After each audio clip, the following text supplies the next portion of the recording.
Welcome back to class, everyone. How was everybody's weekend? I hope it was wonderful. Well, today I have a very fun activity planned for reading today. In a minute, the class will be choosing between two of my favorite fables, either The Lion and the Mouse or The Little Red Riding Hood. Both very exciting fables. Can anyone raise their hand and tell me if they can recall what a fable is from any of our previous lessons or vocab lists we've had so far in the class? That's right, Eli. A fable is typically a story with animals as characters, and it's normally fictional, you're right, involving a moral or a lesson behind the tale. I will go over with the class then what a moral is and how exactly to find it within the text and how it is conveyed exactly through the key details and words and events in the text by just talking about past examples and past stories that we've read and asking the class what they thought it was for, what the meaning behind it was, and how exactly they knew this from the text. Just logging their memory. Next, I will ask for a group decision on which book to choose. I will have the students raise their hands and the consensus vote will win. Okay, so I'm going to get started. Alright, we're going to act like the class chose Little Red Riding Hood. So, wonderful choice, class. The Little Red Riding Hood has a good moral to it. Why don't we turn and talk with our partners about what the word moral means, as it will be in your packet later.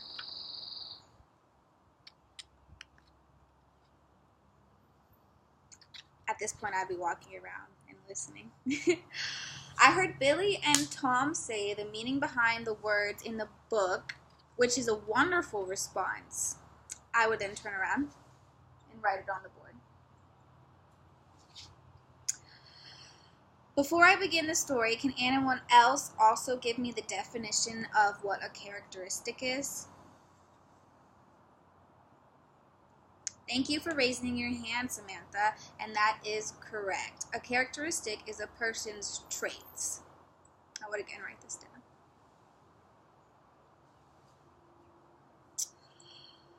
Lastly, does anyone recall what the protagonist and antagonist in a story is? I would let them either do a turn and talk or raise their hands at this point. That's a very good guess, Tom. You are so close, but it's not exactly. Yes, Laura, they are, in a sense, the good guy and the bad guy, if you want to put the term loosely, in this text. I would also write this down. Now, let's begin to read. Sorry, I skipped ahead. I would actually, right now, I would hand a vocab list on the board with my smartboard. Hopefully I have one in the classroom, but I would put it on so behind me there is a vocab list as I'm reading the story. So when they get to the point where I hand them the tic-tac-toe sheet, they don't have to ask questions. Alright, well, now let's begin to read and dissect the story Little Red Riding Hood. Everybody's kind of familiar with this story already, I'm sure. But we are going to delve a little deeper into why the characters say certain things and why the author puts certain photos or illustrations and texts in their book. Because it all has a meaning. Everything has a meaning. Alright, well, let's begin to read.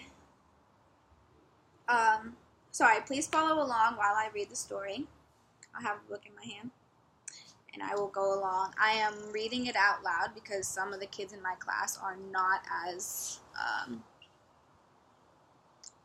good as readers as all of them. Everybody's different, so I'm having them read along. I already would have placed the story Little Red Riding Hood in there on their desks, so they don't have to get up and cause any disruption.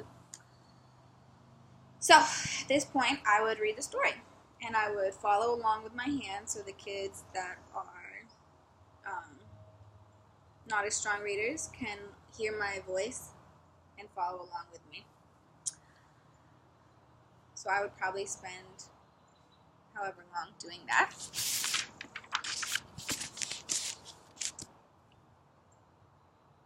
Spend a few minutes reading. Alright, I will then put the groups the students in groups of 3 to 4. And I'm grouping them myself by possibly numbers, as long as everybody's getting along. Like, I would count out maybe a group of 3, or 1, 2, 3, and then all 1s are going to be grouped together, all 2s grouped together, and all 3s. Because this is a 3rd grade class, so they're going to be familiar with working with each other at this point, and they should be comfortable with it. But in the case that I have a class that is not as friendly towards each other, or students that feel uncomfortable when I group them in certain situations with certain people, I would group them personally and make sure that people are with children that are motivating. And that's if they are not already grouped at tables, because some classrooms are already grouped at in groups. So the students would each get a tic-tac-toe handout, which I have put in the lesson plan. I didn't print it out. The sheet has about 9 questions on it, asking who the main characters are, what their characteristics are, what was the moral behind the story, what was their favorite part in the story or illustration. It gives a bunch of 9 different questions, so that the students have a chance to actually grasp the information and pull out the information from the book, dissect it. I would allow students around 15 to 20 minutes to complete this assignment, and as they are talking in low voices about the assignment, I would walk around and listen and give my advice or answer any questions that they still have about any of the vocabulary or any of the information at all. But mostly I would try to stay out of it and just listen to their discussions and different opinions that my students have, and hopefully can witness them come together to form one conclusion or one answer. After they finished, I would put my version of the tic-tac-toe sheet up on the smartboard so that they can look at their answers compared to mine.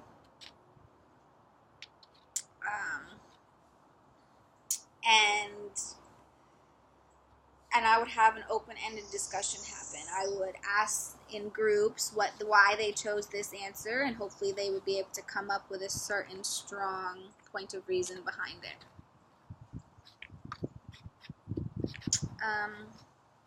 I would make sure to ask each group a question and not leave anybody out.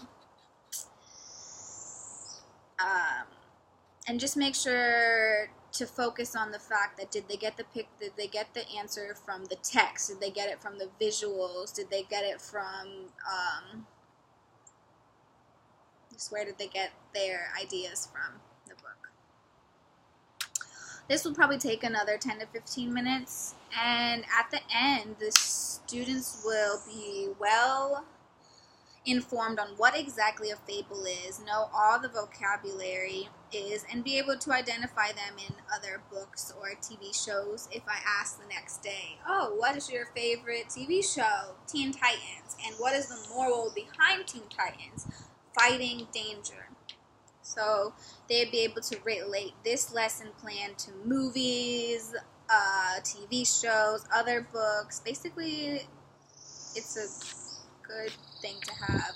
Even the FCE, the test, there's a lot of questions that you have to go back in the story and figure out why exactly the cause and effect.